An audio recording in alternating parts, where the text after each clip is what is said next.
Howdy, welcome to the Chicken Leg Channel, where real people make real food. Today, we're talking about hamburgers, a classic staple here in America, and we're doing it like normal people. We've got some ground beef here. We're gonna mix it up with some seasonings. You can do whatever you want. It depends on the flavor profile you desire. We've got some Slap Your Mama seasoning here because we like our things a little bit spicy. We got some chipotle seasoning, and then obviously you can't have any meal without salt and pepper. We're sane people, so we like to add a bit of onion, tomato, avocado, but do what you want. Some people like to get the patties pre-made, but that's stupid because you don't get it seasoned as well. So today, we hope you enjoy this recipe, and don't forget, it's all about staying in the frame of mind of the ingredients. So snack while you're at it. You're the chef. You deserve it.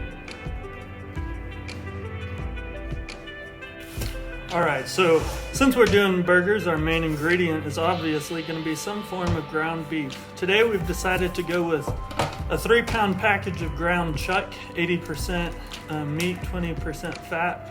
You know, not too much fat, but not the expensive stuff. So today we're only going to use half of it because we're saying there's only 3 of us and we want about a 1.5 pound burger each. So that means we need half of the 3-pound package. So once you got your meat in a big bowl, you want to kind of smash it out so that when you put your spices in, they spread around nice and even.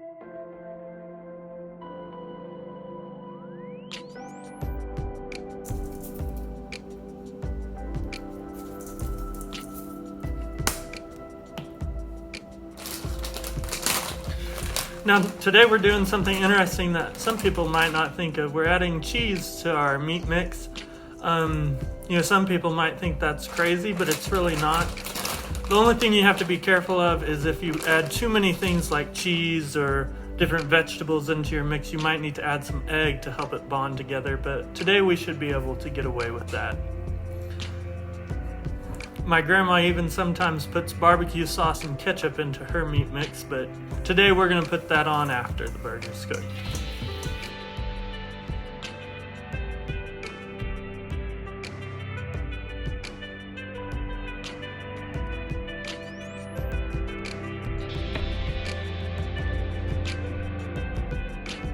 Alright, now that you've got your meat mix made, you want to take it and separate it out into however many burgers you want to make. Today we want to make 3, so our lovely chef here is going to split this meat into 3 sections.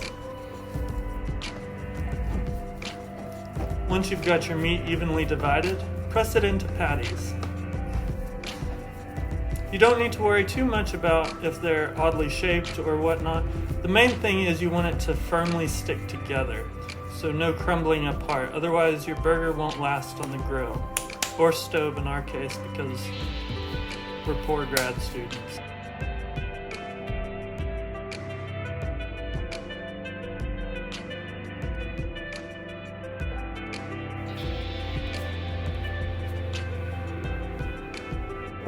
For just a bit more taste, you can add a bit of salt and pepper to the outsides of the burgers just to give it a little something extra.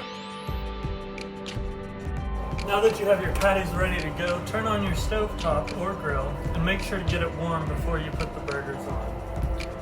If you're using a stove, be sure to put a little bit of oil into the pan so it doesn't do strange things while it's warming up.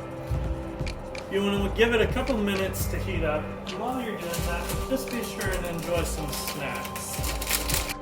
If you don't feel like snacking while you're waiting for your pan to cook up, now would be a great time for you to go ahead and cut your veggies. We like to have a little bit of onion with ours, so we're going to slice up 3 pieces of onions for our burgers, and then some tomato and avocado.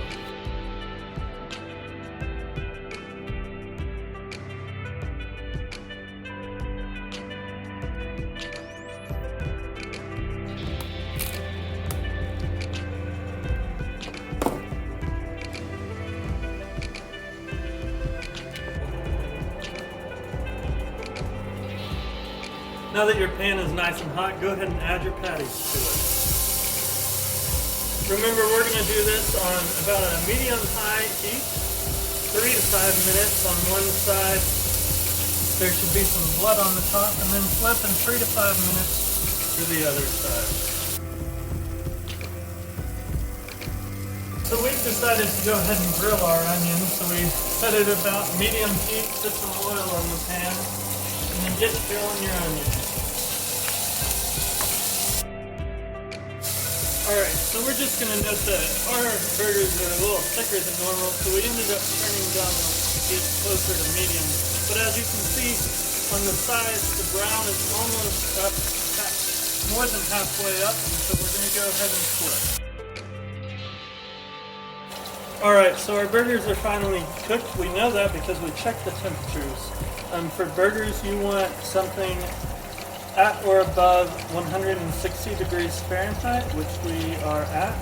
Unfortunately, we were a little overly ambitious with our burgers, so we ended up turning down the heat quite a bit and covering it with a lid so that the inside would get up to temperature. But again, this kind of depends on how well done you want your burgers to be. If you don't have a fancy kitchen thermometer, you can always just cut into the middle of one and sort of peek inside and look for the amount of pink or brown that you want. Alright, so once your burgers are done cooking, or right before, you can turn the heat really low and just add some cheese if you want. We're using Swiss, which is kind of a classic here in America, but you can do cheddar, you can do Colby Jack, whatever you want. And once you get that cheese on there to melt, you're going to want to toast your buns. This is a really important step that some people skip, but adds a lot to your burger.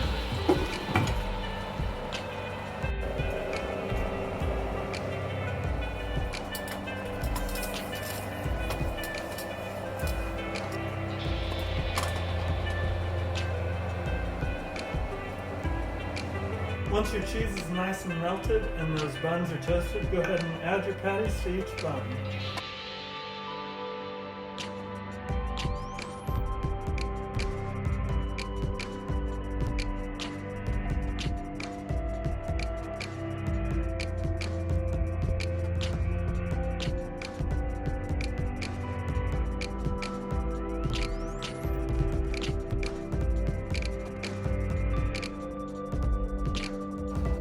Once you're all done, sometimes I like to cut it in just so I know how good it is. Enjoy this nice, juicy, thick burger.